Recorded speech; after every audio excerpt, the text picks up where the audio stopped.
We have a full moon, the last full moon of the year, just before we have the solstice. It's a very powerful, powerful time, bringing a lot more light in. But you may be feeling anxious, you may be feeling restless, that anticipation of something new. I'm going to make sense of all of this for you, and especially after coming through these solar eclipse and then the heaviness that we've had with Mars and the south node of the moon lining up. This is going to bring some more light in for you. Hi, I'm Prema Gurreri, Vedic astrologer and business oracle, and welcome to Chart Your Path. If this is resonating for you, go ahead and like this and subscribe if you're new to the channel, and hit the bell notification so you don't miss any of my updates. And I just want to thank you so much for being here. If you want to know more about working with me, stay till the end of the video and I will share all of that with you. The full moon in Gemini at 3 degrees on December 18th in Vedic astrology, about 8:30 p.m. Pacific time. So this is the last full moon of the year. What a year we have had. And of course we have the solstice following shortly after it. We also have a Venus retrograde. I want to talk to you about that a little bit more at the end of this update. So in order to have a full moon, the sun has to be opposite of the moon. So the sun has just moved into a Sagittarius, a much more inspiring place for it to be, giving us more hope, more higher purpose, really reconnecting us with our inspiration after moving through some of the heaviness of Scorpio and the eclipses and alignments that we have had there. And I just want to say, for some of you, we've had some really intense alignments, especially this K2 Mars alignment we just had. And if that's you, I want you to know the energy is lightening. There are some important transits that you are going to want to be aware of at the end of the year, and you can also revisit my December update. The link is down below for that video as well. Okay, so let's dive in here. This is in Mrigashira nakshatra in Gemini, again, Vedic astrology, and Mrigashira is the head of the deer. And its really primary motivation is liberation, but liberation through understanding, through information. Around this full moon, you could feel anxious and sort of restless. That's very normal for this placement in Gemini. There's this, you're anticipating something new, and there can be sort of an intensity of the transits that we've come through. And I want to encourage you to allow yourself to, on this full moon, to allow that to sort of shake off in some of the practices, some of the ways that I'm going to guide you through here, and some of the deeper questions that I'll ask for you. I always like to include some soul questions.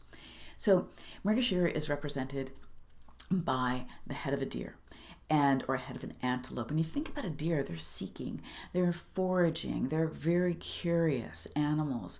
And so it really brings about our curiosity. And in fact, in this lunar mansion in Gemini, it's represented by the seeking star. So there's this great desire for us to seek. And what are we seeking? We're seeking information.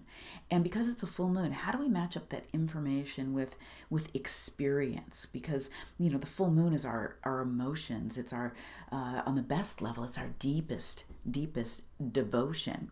So especially around your communication and your ideas. Now, you might have ideas and communication coming in about your work in the world, about your business for this next year, or the business that you want to start, around things that maybe have been a bit off for you, and you want to, how you're going to recalibrate those. You might feel like you want to do the deep research into things, and that's fine. That's very normal here. Now, research is searching what has already been created, what it already is. And then searching is searching what's new. Searching tends to happen through curiosity and creativity and diving deep within, sharing ideas with others. That's all really supported during this time, as well as research. Research is useful. We're trying to make sense of things with this full moon. This also represents the media. So we might have things come, more truth coming up through the media. It is a time to illuminate truth, and we could all use a little more truth.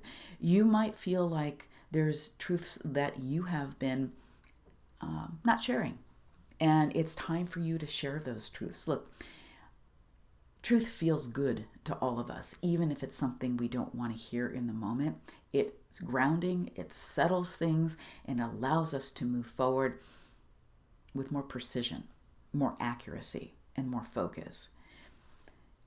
So explore these new ideas that are going to come through. Give yourself time, and I really encourage you to put aside some time for some journaling, some meditation, some exploring if you want to research something, but especially journaling, this writing piece. Now, if you have a blog you want to write, you have something that a piece of copy, you have your journal, a story, give yourself time to actually do some writing, because don't think you have to have it all formed in your mind first. As you write, it will start to move through you, and it's a very, very illuminating time on this full moon for that. And especially if you're feeling anxious or restless, just journal about what you're feeling, and that will lead you to the next thing, and it'll help to sort of release that pressure of anxiousness and restlessness. We get that because it's like we can feel there's something new or something we want to be doing, or we don't know what it is yet.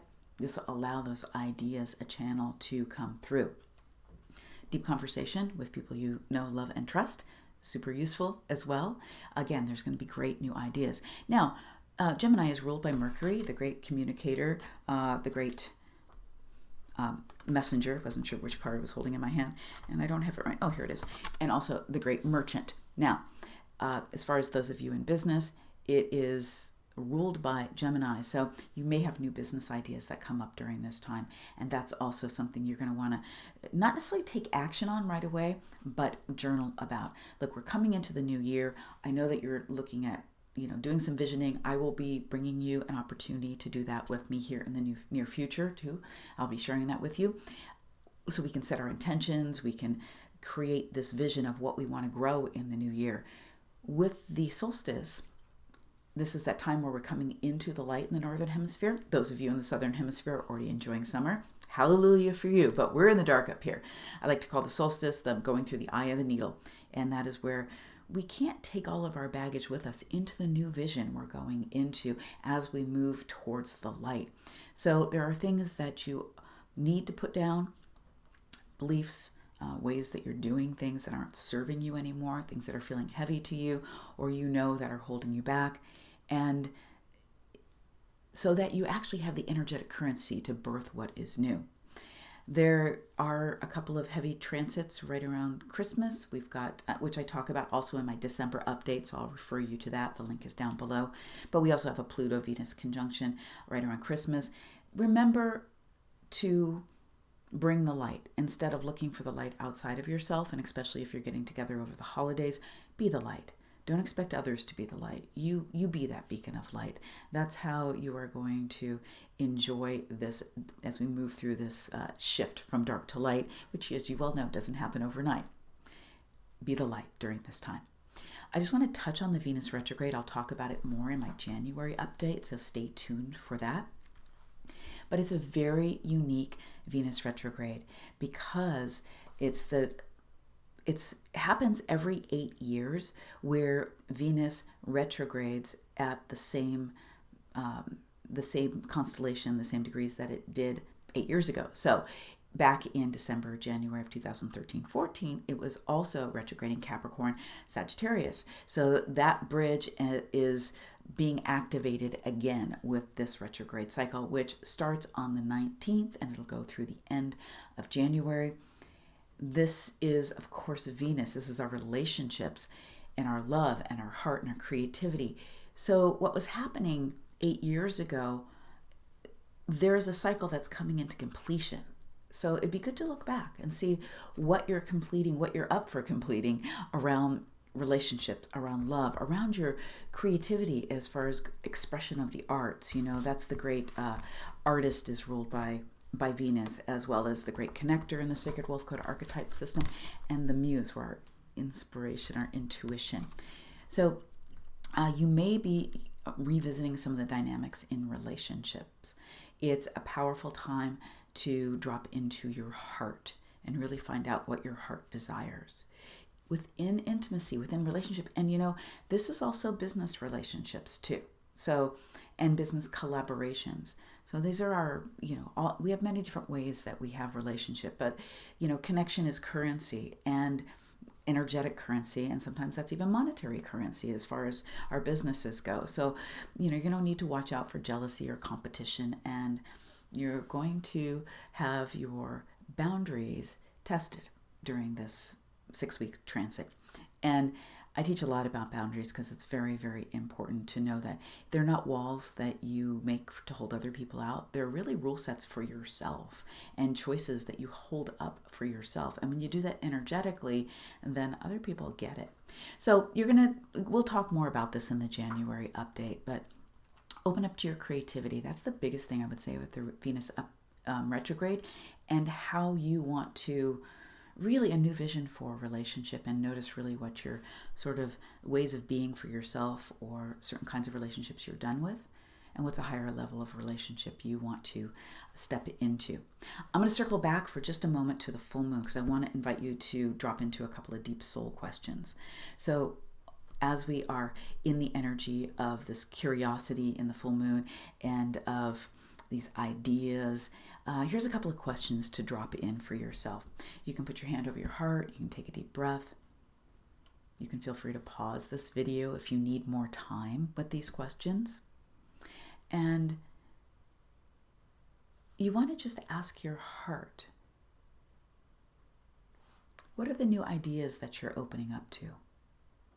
What new ideas would be most useful for you to open up to?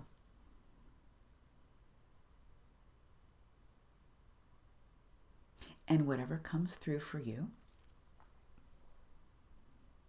make a note of that.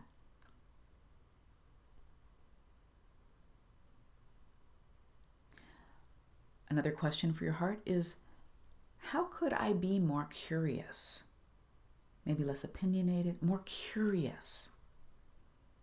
How could I be more curious? And what would be useful for me to be more curious about?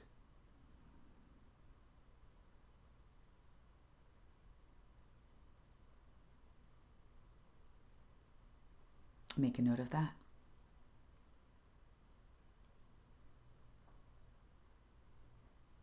And one more journal prompt for you. And again, you can go back and really journal about these. Okay. And that is, what is the experience that I want to have that's really connected to the new ideas coming through? What is the experience that I want to have that's connected to the new ideas coming through?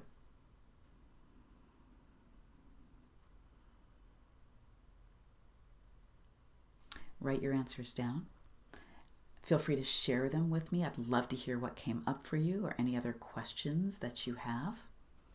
And if this is making sense for you, if you like this, then go ahead and like this. Feel free to share it and subscribe if you have not already shared it. If you're wondering how to connect with me, have a reading with me, the links are down below. There's the Soul Success Map reading, which is a full Vedic astrology reading. We're going into the new year. Let's know what that is. I'll have a new reading coming up for you very soon. I'll cut a video on that. The Aligned Entrepreneur, where we look at your transits and what's going on for the next year, so you can plan all your launches, plan your time off, run when the wind is at your back and when things are challenging, making sure you're not pushing something new into the world during that time. Sacred Wealth Code reading. You can grab that link down below for that. And if you are wanting to dive deeper into mentorship, the Solutionary Blueprint, there's a link down below for the Solutionary Blueprint, and this is my full body of work where we do the astrology, where we learn the inner growth. We go through the inner growth that we need to in order to have the outer world growth, our business growth, our project growth, move our impact out in the world in a way that's aligned very uniquely to you individually, to your chart, to your energy as well. And the link for that is down below, along with some other things. Okay, so much love to you.